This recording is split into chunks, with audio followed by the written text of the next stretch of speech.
Merhaba arkadaşlar. Bugün terasta strafor saksıma maydanoz ekiyorum. Geçen yıl Nisan'ın 15'inde maydanoz ekmiştim. Videolarımda mevcut. Dilerseniz seyredebilirsiniz. Bugün de Nisan'ın 16'sı yine maydanoz ekiyorum. Saksımda bahçe toprağı ve hazır gübreli toprak var. Saksımın içindeki toprağı iyice havalandırdım. Sonra üzerine tekrar biraz hazır gübreli toprak ekledim. Elimle düzelttim. Şimdi maydanoz tohumlarını hazırladığım saksı toprağının üzerine serpiştiriyorum. Elimde bu kadar açık olarak satın aldığım maydanoz tohumu var. Çok sık olmayacak şekilde üzerine böyle tuz serper gibi serpiştiriyorum.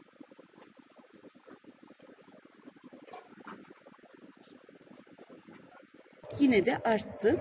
Tohumların üzerini de hazır gübreli toprakla kapattım. Ben kamerayı açtığımı zannederken kapatmışım. Orası gözükmedi. Şu şekilde tohumun üzerini kapatacak kadar hazır gübreli toprakla kapattım. Çekmediğim için yeniden biraz serpiştiriyorum. Ve elimle şöyle hafiften bastırarak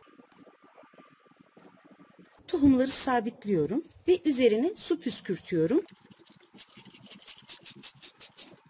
Toprağı iyice nemli hale getirene kadar bu şekilde püskürtüyorum. Toprağı iyice nemli hale getirdikten sonra üzerini naylonla kapatıyorum. Üzerini iyice kapattıktan sonra bu tahta parçalarıyla da uçmaması için sabitliyorum. Böyle örtmemin sebebi tohumun toprağın altında sıcak ve nemli kalmasını sağlamak. Çünkü maydanoz tohumu geç yeşeren bir yapıya sahip. Bu şekilde o yeşerme sürecini hızlandırmış oluyoruz. Üzerini naylonla örtmesek de yeşeriyor. Sadece süre daha uzun oluyor. Bu süreyi kısaltmak için bu işlemi yapmak önemli.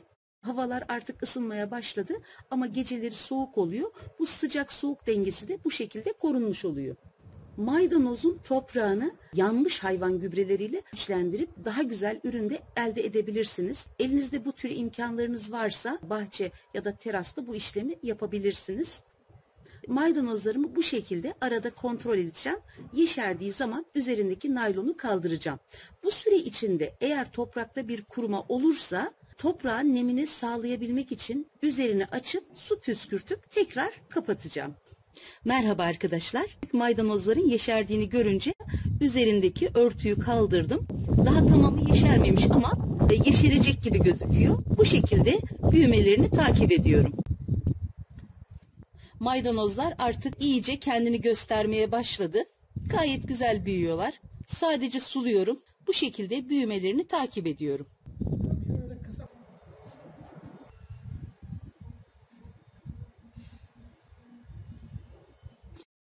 Merhaba arkadaşlar. Maydanozlarımın son hali böyle. Toplanabilir hale geldi.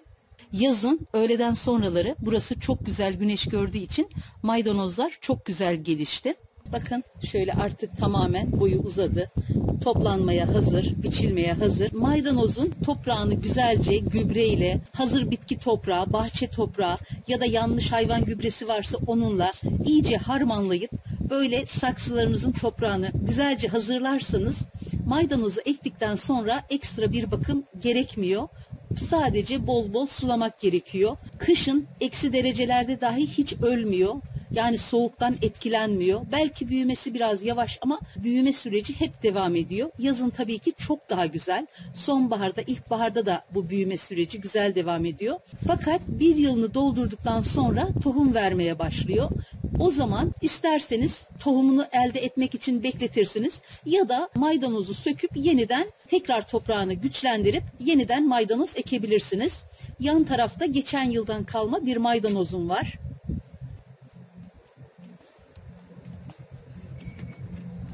Burada bu maydanozumu diğer maydanozum yetişinceye kadar bekletmek istedim. Sürekli biçtiğim halde tam olarak gösterebiliyor muyum bilmiyorum ama işte böyle hep tohum veriyor. Bakın böyle tohuma duruyor. Şurada daha net. Bu şekilde. Bakın. Tohum veriyor.